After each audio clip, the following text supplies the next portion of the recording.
So, we covered all the Arcane episodes, we talked about all the details there, but we are still not done talking about Arcane. Because you see, we can still talk about what's gonna come in Season 2.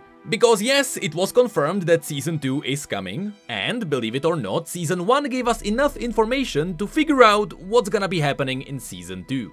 Now of course, the show is rewriting certain parts of canon lore, so we're not gonna be 100% accurate. But still, I believe we can get very close. So today, let's look into all the lore that we know will come, because it is on Universe, and let's see which storylines might appear in Arcane's Season 2. To be honest, Piltover and Zone have so many different storylines that I'm afraid I will forget to mention some of them. I should also mention that yes, of course, this video will have spoilers. So with that said, let's talk about the main question. Who will survive the explosion? When Jinx fired that rocket, that room was full of really important people. And, actually, it is likely that Mel will be removed, because the current leader of Medarda is Jago Medarda. So either after what happens at the beginning of Season 2, Mel steps away from the family, or she simply dies. Interestingly enough, in every official Riot post, they always call what Mel is wearing armor. Now, in the community, there has been the theory that possibly Mel was linked to magic. The theory originates from the fact that even before the rocket gets close, Mel can feel that something is happening. I wouldn't give this theory that much weight, but I just wanted to mention that it is there. The more important thing is that the way the armor flashes heavily reminds me of something like Zonia. You know, the item that freezes you in time and makes you invulnerable. If I have learned anything from Arcane, it is that this show never pulls off interesting details without them being important. So it is actually possible that her armor will somehow save her. It is still not that likely, but be prepared for the fact that she might survive. With that said, it seems like Mel's mother was a setup. She appeared at the end of Season 1 because she might be important for Season 2. So I believe that Noxians will return and they might try to take over the city. What will likely happen is that they will be kicked out, and even though he is not a Medarda, Jago will become the next leader of the clan. Meaning that yes, that old fool might have actually been Jago Medarda. Besides this, Jace and Viktor were also in the room, but they are guaranteed to survive. There was also Caitlyn's mother. She has a really high chance of surviving, but it is not guaranteed. You'll see why in just a second. Everyone else in that room can simply die. We then have Vi and Caitlyn. With Vander and Silco gone from the underworld, Vi will join the Enforcers, who might be renamed to Wardens after Caitlyn becomes the sheriff. This is possible because the last sheriff, Marcus, died. Caitlyn's parents should get kidnapped by the criminal known as C. That's why her mother has to survive, unless Riot rewrites that. So Season 2 might be focused on Corina Varaza, who might be trying to take over Zone after Silco's death. That's why she kidnaps Caitlyn's parents, because they would likely be the sheriffs at that time, and that's the case Caitlyn and Vi will try to crack together. So if you liked Caitlyn and Vi in Season 1, we will get more of them together in Season 2. Eventually, they would also band together to track down the Baron Slayer Urgot. But I honestly believe that's coming later for something like Season 3. When it comes to Jinx, Jinx embraced the fact that she is a Jinx, and she likely decides to fully live her life as a Jinx, forgetting that Powder ever existed. And the more time she spends alone, the crazier she may get. When it comes to Jinx, there is not much else happening. When it comes to Jace, yes, he will likely have his disputes with Viktor, but more than that, Jace will likely have a new rival in Season 2. That would be Ranni, the Baron who is also the mother of the kid whom Jace killed. Of course, she would want to take revenge. And she even teased that in Season 1. But the main reason why I believe we can get a fight between the two is because in League's client, in Caitlyn's files, you may learn about the fact that the entire Shimmer factory, as well as the factory for the Turbo Chem tanks, was led by Ranni. And most importantly, we learned that Ranni has her own experimental Turbo Chem tank that was only reserved for her use. So in Season 2, it is extremely likely that we will see Rani in a jacked-up turbo chem tank fighting Jace. We also have Smeech and Kroos, the other two chem barons that appeared in the meeting. Kroos is a Piltover, Smeech is a Yordle, that's really all we know about them.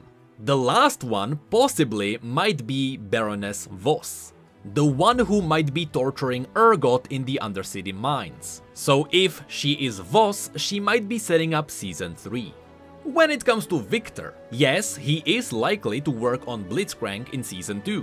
In fact, remember, Viktor found out that the Hex Core can evolve and learn, meaning that a Hex Core could be a really good brain for a self-learning robot. But more than that, Viktor's storyline will lead into Viktor's glorious evolution. What is likely going to happen is that the parts which were replaced by magic will remain that.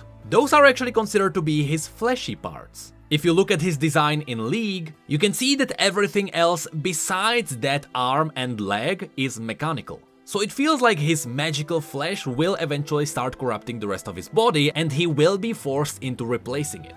But that is still not what the glorious evolution is. Now, even though I think the show will tweak how this movement is dealt with, in the canon core universe, the glorious evolution is mostly out of his control. It is led by fanatic priests who are sacrificing pieces of their body to a made-up figure called the Grey Lady. Viktor, however, started this movement to help people. In fact, he didn't really start the movement. He was just helping people and he gained a following. Viktor started by replacing pieces of bodies for the sick and those in need. It was all to make lives better and to prevent death. But not everyone shared the same view. Some started their own religion around this. And this spun out of control to such a degree that most of these fanatics don't even know who Viktor is. The religion just became alive on its own. To set up a tone for this religious cult, I want to read a quote from the story where Camille visited the Church of the Assembled. It was the moment she met the leading priest. He was kindling a few spark lights on the corners of the side chapel's altar. Watching over him was an imposing figure outlined in cold lead and frosted glass. The Grey Lady, holy patron of the glorious evolved.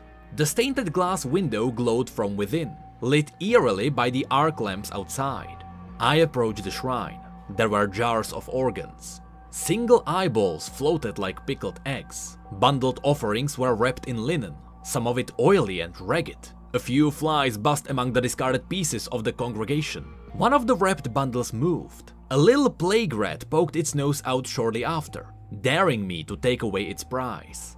The gauze of the newfound treasure caught on the edge, and the rest of the bundle tumbled away, revealing a desiccated finger. The rat scampered down, but Brother Xavier shooed it back into the darkness. There was also a really horrifying story where Singed stitched two men together to see if their lifespan would increase in their combined state. The story was called The Host, and I highly recommend reading it. We also got it in a video form. Anyway, a bit of a spoiler for the story. When this monstrosity escapes Singed's lab, once again, they run into a small crowd leaving the Church of the Glorious Evolved, who start throwing rocks at them. Because, you know, two stitched together fleshy beings are not exactly the image of the glorious evolution. And speaking of this horrifying experiment, Singed is definitely returning for Season 2, because he has a lot of upcoming key roles. First of all, I am glad the story of Singed returned back to its canon tracks in the last episode. It was revealed that this entire time, he was creating Warwick behind the scenes, which explains the bandages on his face. Remember, in the canon universe, Singed wears his bandages because Warwick scarred him during his transformation. It wasn't because of the chemical burns. That's why I was glad to see the Warwick teaser. It all snapped back together. Of course, it is very obvious that Vander is being turned into Warwick. Because in case you have any doubts, throughout the entire series, Vander was called a hound. Silco was talking about revealing who Vander really was. And in-game, Warwick talks about him being the one teaching Vi how to punch, and he mentions that he used to run the streets of Zaun. All of those would be Vander. But besides the Warwick storyline, Singed got another teaser. You see, during Arcane, Singed was always simply called Doctor. We only know it is Singed because of his appearance, and because that's how he's called in the subtitles and in the credits. I could be wrong, but I'm pretty sure no one called him by name. And that could be because Singed might be his present nickname. In reality, he might be Corin Revek, Oriana's father. Currently, this theory is only based on the fact that the picture of the girl in his locket very well fits Oriana. But the details around him might be pointing at it too. You see, Corin was famous for his masterful craft in artificial limbs. Considering the fact that Silco's doctor is likely the one who took care of Savika's arm, the Corin Revek theory starts to fall in place. Also, in Oriana's story, it is revealed that before she fell sick after a chemical disaster in Zone, and before Corin had to slowly start replacing his daughter's entire body with mechanical counterparts, Oriana helped him in his workshop, but she was making small figures and toys. Now, if Riot's plan was to turn Singed into Corin the entire time, the scene where Singed was impressed by Viktor's toy boat would have been some brilliant foreshadowing. In short, yes, technically, Singed can be Oriana's father. But there is more. In an earlier conversation with Viktor, Singed mentioned that in the past, he had to part ways with Heimerdinger. Specifically, the quote was, "Love and legacy are the sacrifices we make for progress. That's why I parted ways with Heimerdinger." You bet this storyline will be explored more in Season 2. But more on that. In the canon universe, Singed has some brilliant stories that only make sense within the context that Singed used to be a professor in Piltover. And I am really happy Riot didn't retcon that. At least now we know that he did have some parts there. I wonder if this is somehow related to Rio. I wonder if Rio is the key to prolonging people's lives. That's why he would need the mutation to survive. Or, in an even creepier outcome, if Oriana was not his daughter. Since Rio is a mutation, it would be interesting to see if his daughter was perhaps turned into Rio. That's kinda unlikely to happen though. He would have treated Rio more like his child. But maybe Rio holds the DNA of his daughter, and through Rio, maybe he will be able to clone her. I don't know, it's all just brainstorming. I am still expecting a really creepy reveal surrounding Rio. But that is still not it. Before Mel's mother killed that one girl, she mentioned that she was an idol of the old regime. This could mean two things. Either Noxus just took over a piece of Shurima, and by changing the regime they would be removing the noble Shuriman families, or she might be referencing the regime of Noxus changing, as Swain took the throne from Borem Darkwill. In this case, if Swain already became the Grand General, the Noxian invasion of Ionia would be already over. If not, the invasion of Ionia might be happening around Season 2. And if that's the case, Singed would be the one making chemical weapons for Noxians. Now, Singed doesn't seem to be necessarily evil. After all, even Shimmer had its benefits. It legitimately helps people heal, but it has side effects. So I wonder what will push him into creating deadly weapons for the enemy. Once again, maybe the Noxians will offer him some help with Rio. But that is still not it. Here we need to mention one more big event. In Season 1, it was revealed that the entire city was simply called Piltover. The idea of it being split into two, Piltover and Zone, was only voted in at the very end of Season 1. And even that likely didn't go through because Jinx killed them all. And with it, the hopes of peace died as well. The point is that in the core canon universe, Piltover was split into Piltover and Zone after Piltover tried to blow up a hole through the rocks in the Undercity so that they could make a tunnel and so that their ships could freely sail through the city from west to east. Unfortunately, they miscalculated how much of their explosives they should use, and they pretty much sank half of the Undercity. This is how Zone got finally separated from Piltover. According to Season 1, this catastrophe has not happened yet, because there is simply only Piltover. Which also means that people haven't prayed to Jaina yet, so who knows, maybe Jaina will appear in Season 2. Regardless, if this event happens in Season 2, it should be a really big plot point. But now finally, let's move away from Singed. We then have Sevika. She is definitely coming back. It was revealed that she did survive at the end of Season 1, and the way it was framed, especially with the empty chair in the back, without Vander or Silco around, it was hinted that Sevika will take over the last drop. I wouldn't be surprised if she turned it from a nightclub back into a normal bar, just like it was during Vander's days. She is nearly guaranteed to have some flashbacks, just like what we saw in Season 1. There we got flashbacks of Jinx and Vi on the bridge, then we got Jace, Viktor, Caitlyn when she was a bit older, and Mel. I think this series will continue to do these, and the reason why Sevika has such a high chance of getting these flashbacks is because during one of her conversations with Silco, she mentioned that just like Jinx, she too once ran away from her father, and she returned when she was ready. This sounded like an obvious setup for Sevika's past issues with her father, but during Season 1, that was never brought up again, so it is highly likely Sevika's past was saved for Season 2. Next we need to mention someone that's really likely to appear, but it may not be guaranteed. House Pharaohs. In Mel's very first introduction scene, we learned that she sent a letter to House Pharaohs. Even though their business was steady, Mel wanted them to go for some big new invention. Mel's assistant then tells her that in their reply, House Pharaohs answered that it is because of the Pharaohs' inventions that Mel became the richest person in Piltover. So if Mel happens to die at the beginning of Season 2, House Pharaohs might feel like they are entitled to what Mel became at the end. That's why they could come to power. This is where it's important to mention that House Pharaohs is closely working with Jace in Legends of Runeterra. And of course, the point of all of this is that Camille is from House Pharaohs. She is a bit older, so maybe she would already be transforming in the series. But you know, the series uses the flashbacks.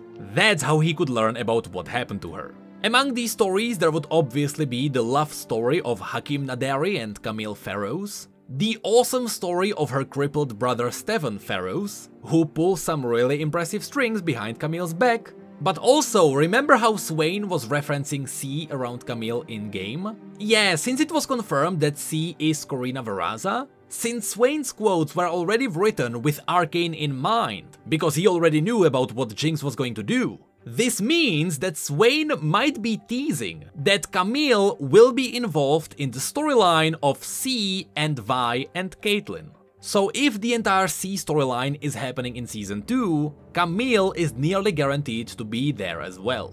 Camille might not be C herself, but she should be there.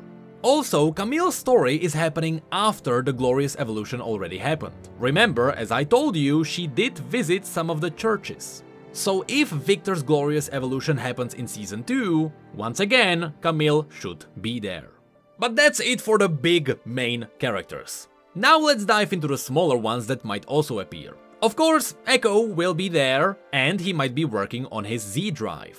He still doesn't have his weapon in the series, and originally it is supposed to be the arm of Zone's main clock tower. I wonder if that storyline will be explored. Of course, he's gonna be working on it with Heimerdinger. Speaking of which, I think Heimerdinger's glamour might be explained. If you don't know, Heimerdinger and Ziggs are using what is known as glamour. Glamour makes it so that you look like a human because apparently people in Zone and Piltover are afraid of Yordles. Now of course, in Season 1 no one was afraid of Heimerdinger and everyone knew he was a Yordle. So it seemed like Riot was retconning glamour, but that might not be the case. It can be saved. It is possible that something horrifying is going to happen, maybe it's even linked to Jinx and what happened at the end of Season 1, especially since Heimerdinger used to be the main counselor, but something horrifying is going to happen, and that is going to make people afraid of Yordles. Everyone knows Yordles can use magic, Viktor referenced it in Season 1, so there may be a magical disaster that will force Heimerdinger into inventing glamour. Of course, Heimerdinger will eventually also meet Ziggs, but I don't know if Ziggs will be involved in Season 2, because Heimerdinger would still have his main connection with Echo. I don't think it is necessary to throw in a third character, though he might appear just because of Jinx. Mundo is also a really good one. Remember, when Mundo was reworked, they knew Arcane was happening. That's why Mundo has all the purple chemicals in him. Even though before Arcane, every chemical in Zone was always green. It's because Riot knew that Shimmer would be a thing in Arcane. So yes, Mundo is likely linked to Shimmer, and he might appear as a secondary character. It would be also cool to see the return of Twitch, after Singed probably created him in that scene with the cat, but it might just be an Easter egg. Just like Zac. Zac really isn't that important for the story of Zone, so if Zac appears, it would be kind of a side story. And there is Ezreal. Ezreal's uncle may appear, Ezreal may be there as well, but once again, Ezreal is really not important for the story of Piltover and Zone. The majority of his story actually happens in the outside regions, somewhere like Shurima, so I don't expect to see too much of Ezreal. And lastly, the same goes for Seraphine. She's not really a fan favorite when it comes to her lore, so if she appears, she might just be a reference in the background. One last thing. Seeing how the hex score is getting more and more Void-like, if all of this year's champions are supposed to be somehow linked to Piltover and Zone, I wonder if the new Void champion that was already confirmed is somehow linked to the Voidy hex score. I'm not expecting that to be the case, but I just wanted to mention it just in case. Now, before we leave, we need to mention one more fun thing. Skins. For Season 1, Riot released 4 skins that were tied to Season 1. I fully expect Riot to do the same thing for Season 2. Now, in Season 1 we got Arcane Jace, but no Viktor. That is extremely likely because Viktor will be the main character of Season 2. So they likely saved Viktor for that. So right now, I believe that Arcane Viktor and Singed are pretty much guaranteed. These two might be the biggest characters of Season 2. But since these two champions have niche audiences, you need to add in 2 of the more popular champions. Arcane Warwick would be cool, but I don't think that's happening. My bets are on Arcane Echo with the Angel Mask, and if we get her, it would be cool to see Arcane Orianna, which would be Orianna with only half of her body replaced. If not, we could also get Arcane Camille, but that one might be hard to pull off. Orianna is far more popular. Lastly, before we close this video, I wanna mention one really interesting conundrum. You see, right now, if you go to Universe, you may see that some of the stories of the champions are different from what happened in Arcane. Even though everyone is considering Arcane to be canon. Well, according to the Universe, not so much. But here's the issue with that. I really want Riot to turn Arcane into the canon version of the story. It would simply make sense. But they can't update the stories to match Arcane because they would spoil what's happening in Season 2. For example, they can't just update Singed because that could confirm the theory with Orianna. That would ruin quite a bit of fun as we get led into Season 2. So right now, I really want Riot to update all the bios and all the stories so that Arcane could be fully canon. But well, are they in a pickle because they really can't do that. But they have to, otherwise things are gonna get confusing really quick.